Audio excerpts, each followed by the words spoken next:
Well, hello everybody, and welcome to the Athenaeum vlog for session 17. Hey! Happy joy. Right. That's how I feel inside. Oh my gosh. We needed that little breath of fresh air. Yeah, there's so much doom and gloom. I was so happy. Right. It's like you finally get your cake and you can eat it. I'm glad you guys had fun. It was good. It was so good to have a nice lighthearted session. So that was happy. great. I thought the characters were fantastic too. The way they, oh man, I loved them. I was digging it. Oh yeah. Yeah, I didn't. Obviously, the Otis was really popular. I was pleasantly surprised while playing the character. I really liked Gusto, because he was supposed to be a knockoff of Elmo. Yes. I totally got it. I got it. Totally. Elmo. Yeah, but like a more timid version of Elmo, and not as like socially outgoing. So I don't know. I thought that was really. I think a cross between Elmo and Telemonster, I think was what I ended up with Gusto. So that was really neat. Yeah.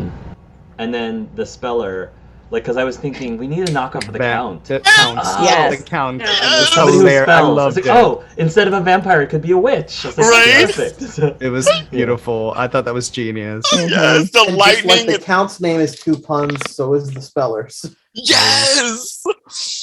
Oh my god. We had the gummy creature for the Cookie The gummy Monster. creature. Yes! And we're like, Amazing. he could be a worm on the string, like you know how they have like gummy worms. I wanted, totally fine that Joe didn't do this, but I wanted so badly to do the Muffin Man thing. Just the Muffin. Yeah. Oh. Do you know the Muffin Man? I Muffin died Man. laughing at that. I love the who stole the cookie? Did you steal the Yeah. cookie? And then at the end, I was always like, then who? And every single time, Joe was like, no, I'm not Sam's saying just it. like, I'm not saying it. I'm not saying it. No. And kudos on the investigation, because I was over here with the gears turning in my head, like what? Yeah. I see you, Hark. I see the names. Do you know where Tom, Mick, and Mary comes from? Tom, Dick, and Harry. Tom, Dick, and Mary. Yeah, Tom, Weren't Dick, and those Harry. the names that Sam gave us whenever he was trying to conceal our identities in his world? Oh yeah, Tom, Dick, and yes, I remember. Yes. So again, that's fitting why this is a good scene for Sam. I was almost envisioning the three-headed monster from Yeah. Sesame Street. Well, I thought about the three-headed thing, but then I wanted to make it so that not all of them necessarily knew. Not necessarily. I want to give myself a way out, because then if they were together, they would definitely know. right. But yeah, I wanted to keep them separate, just so there could have been some flexibility there. I don't know if any of you knew of the show. It was another PBS made-for-kids show called Square One Television, and it's basically like a kids SNL that teaches kids about math and numbers. And they do a lot of skits, the same cast, but they do a whole bunch of skits. And there was this skit where there was a detective agency and they needed help figuring out something, and the characters were Tom, Dick, and Harry. And one of them always told the truth, one of them always lied, and one of them sometimes told the truth and sometimes lied. And so that's why I was like, oh, okay, I gotta use this. Really cool. Maybe it might be a little too old for the audience for Bee's World, but I thought it would still be like interesting and fun for Sam. So Oh man, that was really fun. I loved all of it. I really liked the Veed and Lonic with the sharing. And I thought that was super cute. I loved so many things in this. I liked Star getting a dose of reality from Black Powder. Like, kiddo, not everybody's got to be smiling every day. So calm your ass down. What was really interesting that I thought, like, with Black Powder being kind of like more of the tired, grumpy, I was hoping it would go like Yosemite Sam and just like cursing, like with that whole like not cursing part. Yes. Yeah, I was like, oh my god, let it rip, let it rip. What the shirt? Let it rip. And then it was like, I'm tired. Leave me alone. I loved it. Just It was needed so a good. nap. Grumpy, our cranky pants. Cranky pants black powder. I loved it. Yes, it was so good. It's So been much fun. so long since he had rest. I know. I was running at 10 hit points at these last last 3 worlds. It was ridiculous. Because it's been like plane, club, another club, another club, Yes, another club. It's been Oh my nonstop. It has been, and it's just been such a good session. I gotta give Kiwi, even though you just got here today, you just flowed right into the session, and it's like you've Mhm. always been here. I'm not even joking. It's true. Yeah. And it was wonderful. You and Adam, Lonic, and B's conversation was genius, and I loved it because it was like how Lonic first started, and you get to see that with B, and I thought that was really cool. I love that conversation. Yeah. But B was so innocent. Mhm. What's When murder? Lonic did first Yeah, you Murder. can't do Murder. that. That's illegal. Yeah. That's illegal. So cute. So cute. So good. It was I so loved it. good. I want to get a real bee just as a plush that I could just. Mhm. I was actually looking into that, like actually making a bee puppet. Please, please. Oh my God. Want one? I will buy. I I need will buy. Well, I mean, you already have an Ojavi and a. Yeah, I have Vito and Ojavi, Vito. and Hark, I don't know if I told you, but like, you know how I sent the plushies to the other characters? Mhm. I recently got I recently got Nathan back in the mail. It's been like 3 years, so I'm like, oh, it didn't get sent then. It didn't get sent. It didn't get sent, so I was thinking like next time we see each other in person, Okay. I'm gonna give I was like, yeah, I was like, I would love a Nathan doll. That their Nathan plushie. Yeah, That'd be Nathan so just cool. came back in the mail, so I'm like, okay. We just Oh. didn't get there. I'm I glad it also didn't have- get lost. Yeah, I also still have Gimmick because I think I forgot. I don't know if Astra sent me his address, so I still have Gimmick. But Speaking of Nathan, so if people haven't been following, Nathan was a main character from Kiwi's Mass Effect Season 2 campaign. They ended up crossing over with the Wizarding World of Harry Potter campaign. So Nathan was a Biota player, and he taught Finn during the crossover about Biota. So Finn started coming up with a Wizarding World version of Biota, but using wands and magic. And then Finn's friend was Dan the Man. And then Who was in the Dragon Age Season 3 Circle of Fate crossover. let me give some background over the reveal. So the reveal today, I admit, was very risky. I don't know how you all felt about it, and I wasn't really sure how it would be taken because it's a pretty bold decision. Because I've lately, within my campaigns, I was experimenting with their not necessarily always having to have a big bad that you had to like beat at the end of the game, or not necessarily having some major final battle. I know many people love that. Many people who play tabletop campaigns appreciate that and love that. But I was trying to do something a little bit different and have it more open-ended at the end, so that you all can decide, you know, do you want to end it with a big giant battle, or are you satisfied just knowing that you were able to solve individual problems that each of your different characters would have, more like a slice of life, but at a more adventurous kind of level, and have it be a little bit less super like AAA movie dramatic at the end. So I don't know if that's something that you individually would appreciate it, but that was something I was sort of toying with just to experiment. I did not initially plan for Dan the Man to be the one who created this story. That was something that Tommy actually created in the epilogue of the last campaign, because he was the one who wrote in, and it was actually meant to be a half joke. He told me I didn't have to put it in the epilogue, but I just thought it was really cute, and I thought it would lend itself well to kicking off the Athenaeum campaign. And so he basically said that Dan the Man ended up in a book, I don't know if he said strategy. Yeah, it was Lonic's strategy guide. It was a video game player's guide. So he ended up in that book in in the epilogue of the last campaign, a Dragon Age Season 3 campaign. And so when I was trying to write the story of this, I was like, a lot of people would probably deduce that the library you kept going in was the Athenaeum and was the same library that has appeared in previous campaigns that Toby discovered. But it's not. It's... Yep. I was able to pick up on some of those differences from the crossover with Dragon Age Season 3. Like, there's no TV, or there wasn't a TV on the wall showing us, like, stories into other universes. Right. So you are characters within a book, within a library, within a book, within a library. That kind of thing going on. Inception. Yes. Inception. Yes, basically. And that's why the Dragon Age book did not appear in the columns, because the Dragon Age book is not technically a story within your book, within the Athenaeum campaign's book, because it actually legitimately was the book that the Dragon Age campaign characters have come in.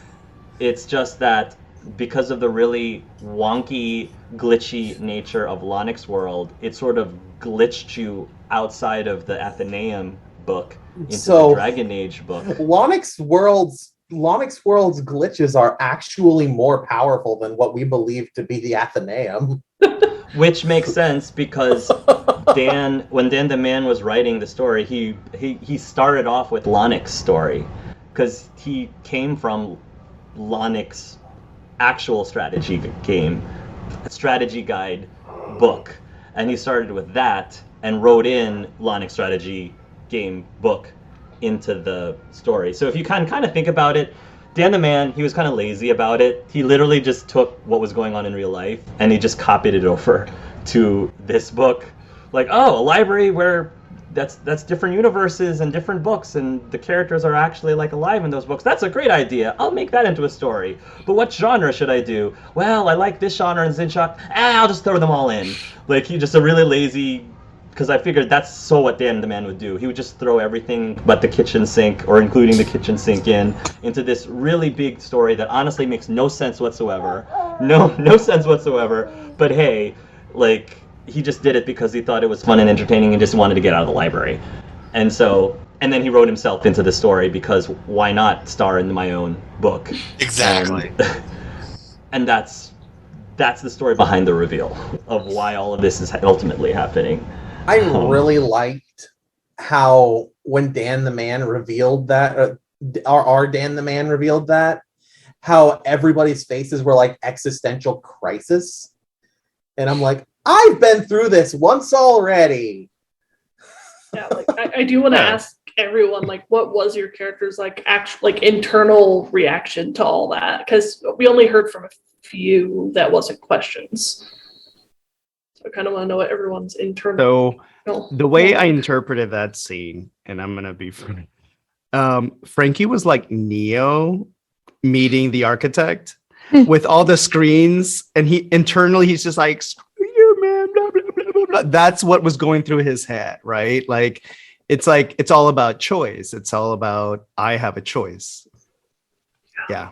That's what went through Frankie's mind. Which, whenever Frankie and Lonix have spoken in the past, is something that Lonix has had a hard time getting across to Frankie. Sure. So it continues on. But I think Dan was trying to say that you all have been making choices, since technically the beginning of the campaign. The only thing you didn't have a choice in was being born or being created. That was the only thing you didn't have a choice. Once you came into being and your story started, you legitimately chose everything that you've done up to this point. Because the way he explained it, like he said, he had a beginning, a middle, and an end. Everything else wrote itself. Mm-hmm. So our actions are essentially our own. Right.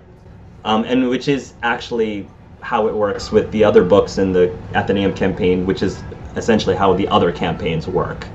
Like all of the other campaigns in my universe are books in this Athenaeum library, and you just happen to be another book that also happens to have a whole other books within the book.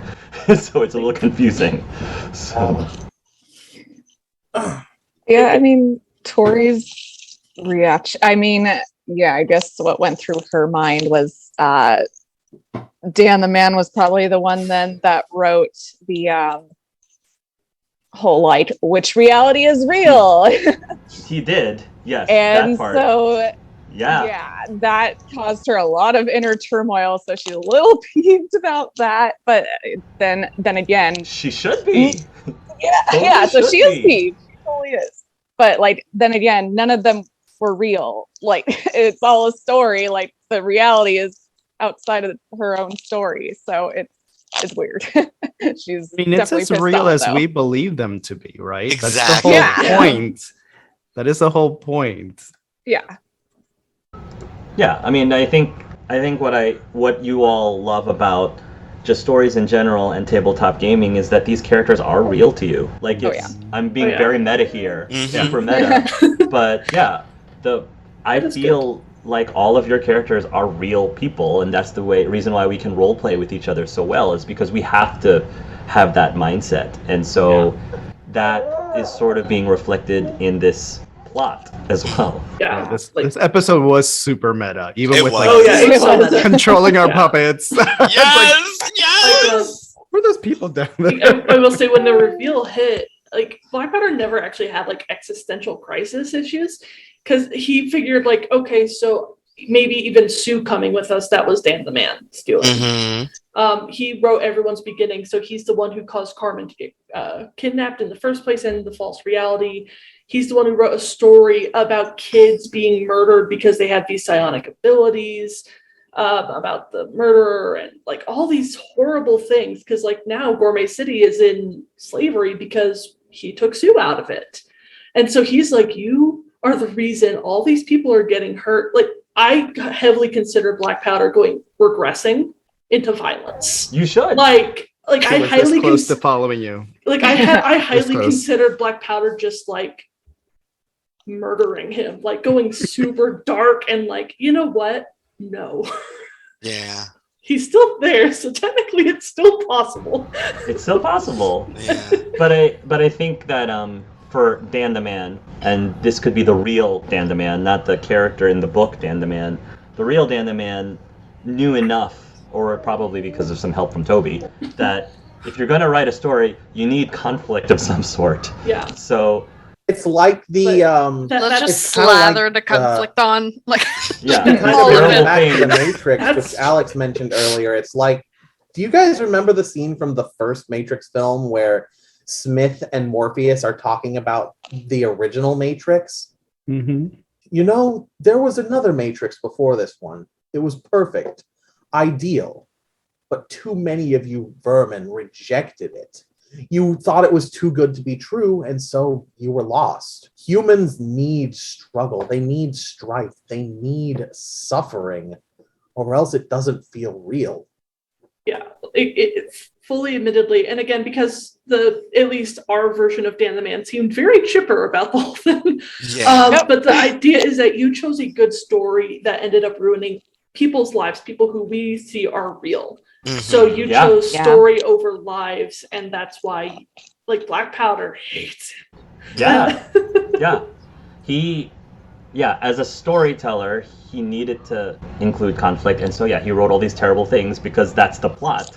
Yeah. Otherwise, in his mind, it wouldn't make a good book. So that's the unfortunate thing for you all. I was gonna say, like, we talked about like it's okay to be selfish on occasion. This is a case where Black Powder's like, no, it was not okay for you to be selfish trying to get out of that damn book. Right, like, Exactly. you to blame for my psychological trauma. Yeah. So I'm not gonna lie. I was actually, I thought that Black Powder would go after Dan the Man. I figured Black Powder would pull out a musket and shoot Dan the Man. I was fully ready for it. I had my finger hovering over my quick draw because if Black Powder did that, I was going to shoot Black Powder because ultimately Dan the Man bringing us together and everything gave Black Powder the opportunity to change themselves. So it's just a super twisted piece. But yeah, I had my That's kind of mouse the way that hovering over Lonix my looking fast at it, draw. actually. Yeah. Well, if Black Powder murdered Dan the Man, I want B to say, that's illegal! Yes. Yes. can't do that. You can't do that! That's illegal! Right. Oh, he's done that This, before. like, admittedly, it makes my idea for epilogue more interesting, but Yeah. Yeah. What about Star? For Star, initially Star was about to hit him. Because Star was about, well, you were about to see Obsidian come to life. Because Star was fucking pissed. Because Star was thinking about, wait a minute, Tori, Agatha, Jim, my hands, Black Powder's ears. Oh my God, you are responsible. But when that's why Star said, wait, you wrote this book so you can get out of the library? Bitch, you about to lie up in here too. But Star had to think about it, and Star said, wait a minute.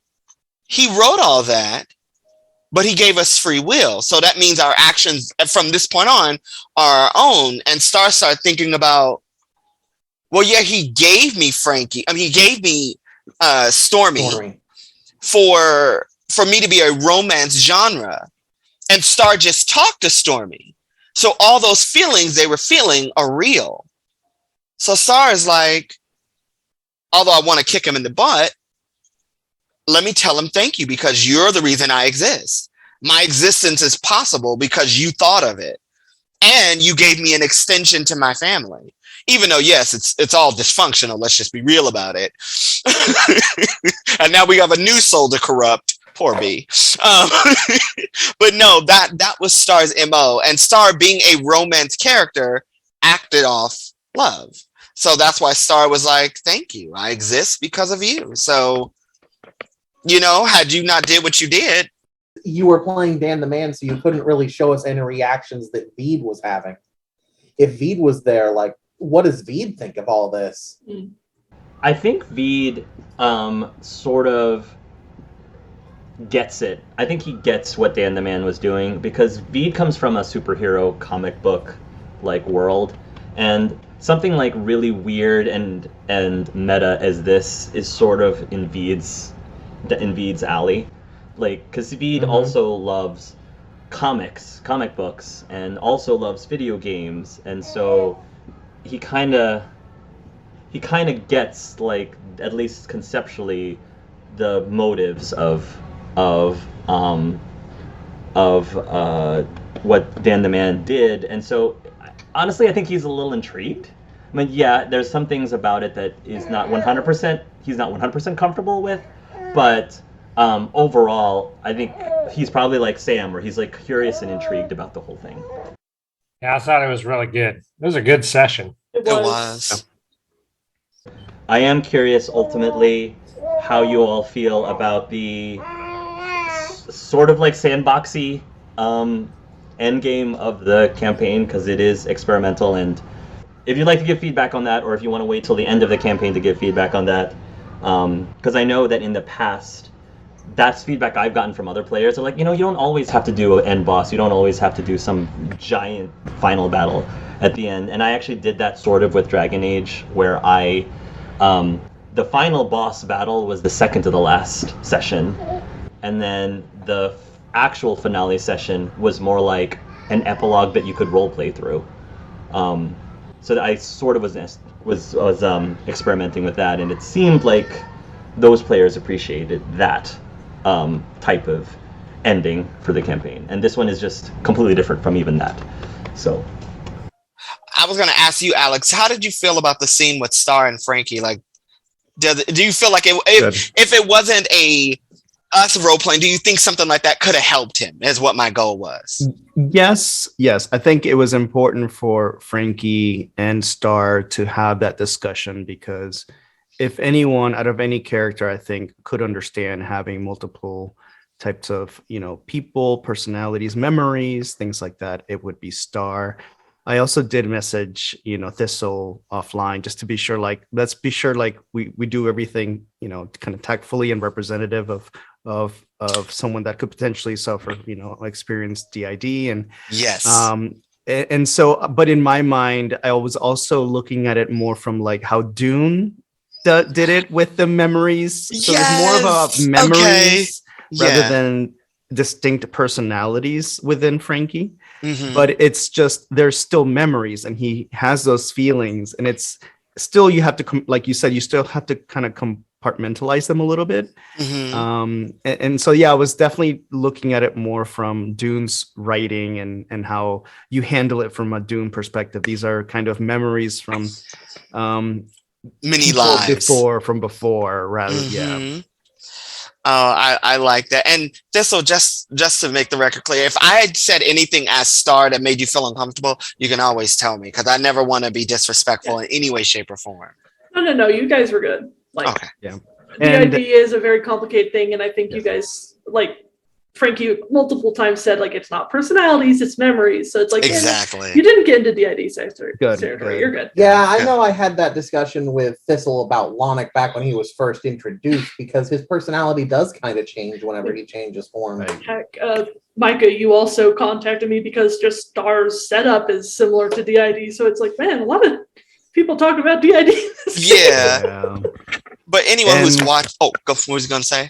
Oh, I was just gonna say, but Micah, I did throw that Resident Evil ball at you. And I ate it up. I ate it up. Yes, that gave me so much life. I I was knew just, you'd appreciate it. I did. I really did. And now that I know Dune was on top of it, and I freaking love Dune. If y'all have never read that book or watched the movie, go do it. Do yourself a favor. I That's all I only gotta saw say. the really, really bad miniseries. Oh no. We don't. It's just like we don't talk about Bruto. We don't talk about that series. I'm okay with the miniseries. They tried. The They special did. effects were. Yeah, I'm not the type of person who's particularly much of an avid moviegoer. I still haven't even watched Encanto, mostly because I'm waiting to watch it with Callista once she actually moves here proper. Oh yeah, it'll be a Yeah. lovely treat, yeah, and you two will enjoy. And what was I gonna say? Going back to the scene with Alex, I was gonna say thank you. I had a lot of fun doing that, and I was hoping that I could go a little crazy with it. So thank you for That was indulging good. my wackiness. Yes, my That love. was good.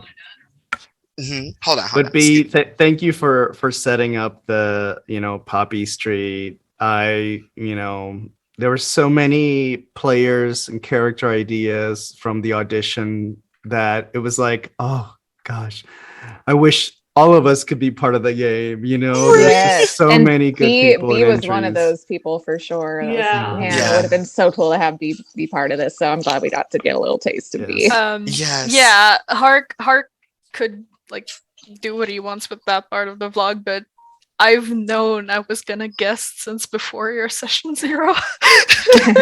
Yeah, it was such a great entry. I mean, Yes. such a great Yeah. entry 100%. It was. for sure. Brilliant idea, concept. Yeah. Yes. So good. But it's interesting that you said that like it would be hard to play B because B is very one-dimensional. A lot of our characters started out that way. Yeah. They evolved over time because of the group. It's true. Yeah. So you never know what B would have become. True.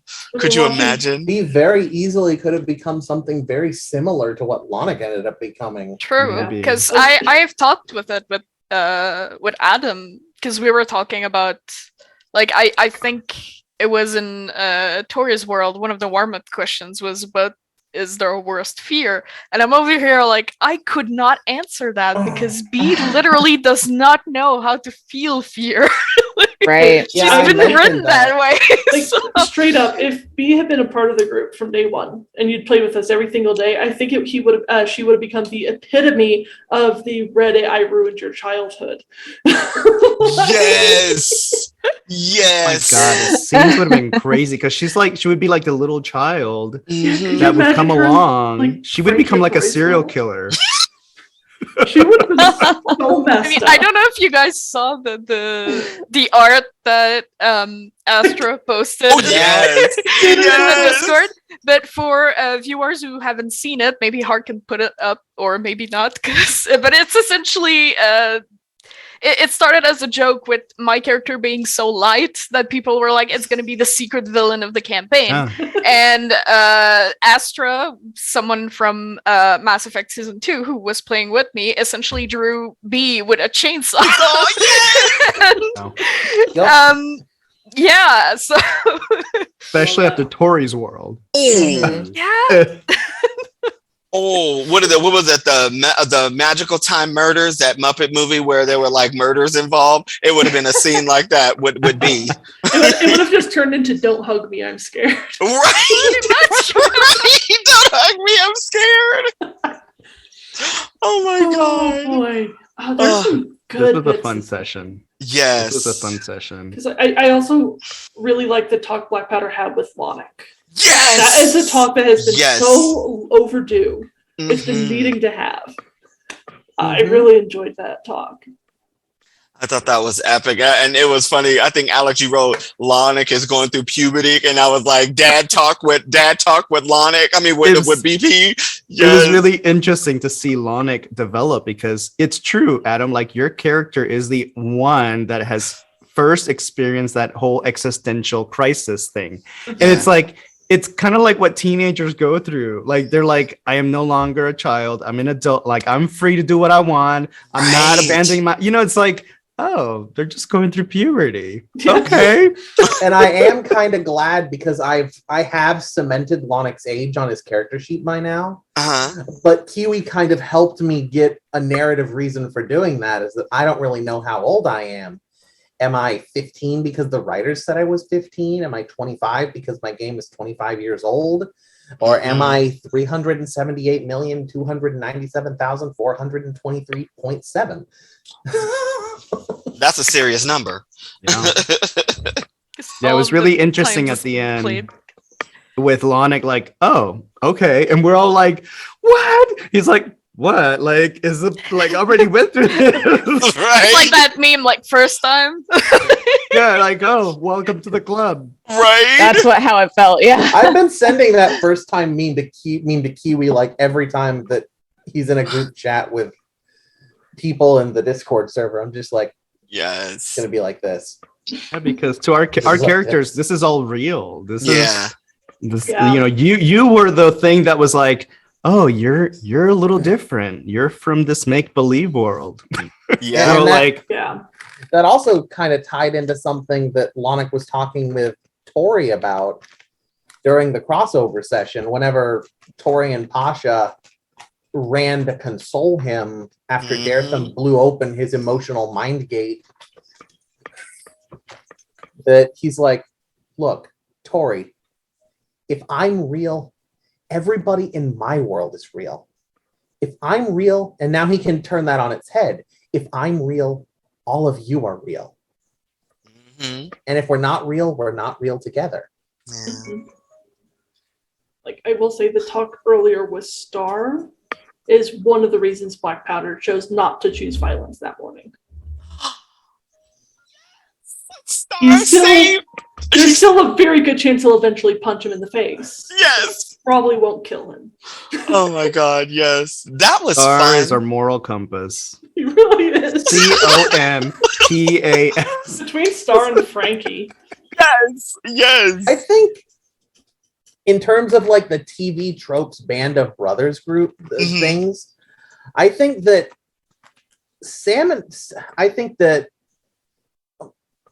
I don't know, would you say Black Powder or Sam is the brains or the face? Because you're both those. Just in terms of that, like the general leader, the face, the one who guides the group, or the brain, the one who comes up with the solutions needed to advance the plot. I would say Sam's probably closer to the brain. Because I feel like in some ways, at least, Sam doesn't get as overwhelmed with emotion. Yeah. And Black Powder's just a talker. Yeah. And a leader, so like I think Frankie would be the shield or the body. Oh yeah. Most definitely. Star is the heart. Star is the one whose emotional guidance and general nature keeps us from killing each other. Let there be love in this house. I'm just kidding. No. I think Tori's the Lancer of the group. The closest that this group has to a Lancer. I mean, Tori's definitely gives off the vibe of, if you hurt them, I'll mess you up. That part. Yeah. She's that friend that everybody need, on the clutch when you go to the club and that somebody spill on your shoes and Tori be like, bah, I'm just saying. I'm your hype man. Yes. That pumpkin my squishy. Oh Oh no. Dear. Oh, that's gross. Blow up. no! Oh no! It's a squishy. It's a stress ball. And all the foam's coming out. Oh no. Oh My girlfriend sent me that. no! Well, you know what? Just say I was thinking so intensely of you, babe. It was just, it's just like the heartbeat, man. It's just I started thinking about you. It was like, ba ba, So I tell that to my wife. # no shame. I was She's a thinking about Taurus. you. She would just roll her eyes. Probably. I love the art that Kiwi and Micah did for the Muppets. Mhm. Oh yeah. So cute. cute. The art was so So good. cute. Be real. I give all credit to Kiwi. I just followed his vision, and because he's a visionary, you got what you got. But I had so much fun, and I actually created backgrounds and everything. So, and that poster y'all see, and the thing I made that once I got that image of Bee, and I just put everybody in a bubble because it looks like it would be like a poster. Welcome to Bee's world. I just had fun with it. So Mhm. no, again, my dude, it was your artistic vision that to me led me to create everyone else, and I had a lot of fun doing this because I don't draw stuff like this very often. So to create Muppins that make like childish looking things for me, and this entire session for me personally was an emotional journey because it reminded me so much of how much time I spent with my nieces and nephews and just spending quality time with them, even though it might have been in front of a TV, but it was just quality time that I'll never forget. So for me, this was a wonderful and delightful treat. Yeah, I feel like we just all turned into kids again for this Right? session. It was fun. Right? Yes. Oh, and then Tori's talk with Carmen. I was Yes. like, I'm on the phone too. Like, do you not understand? I'm right there with y'all. So yes. That was so good. Oh, really curious to see every what'll time I come of talk to the- Carmen, Oh, sorry. it's just, every time I talk to Carmen, I feel like I'm just having a conversation with an actual sister, right? So Right? It's so easy to bounce off of Hart when he's playing Carmen. Oh yes. I'm really curious to see what'll come of that message in a bottle sent to Jim.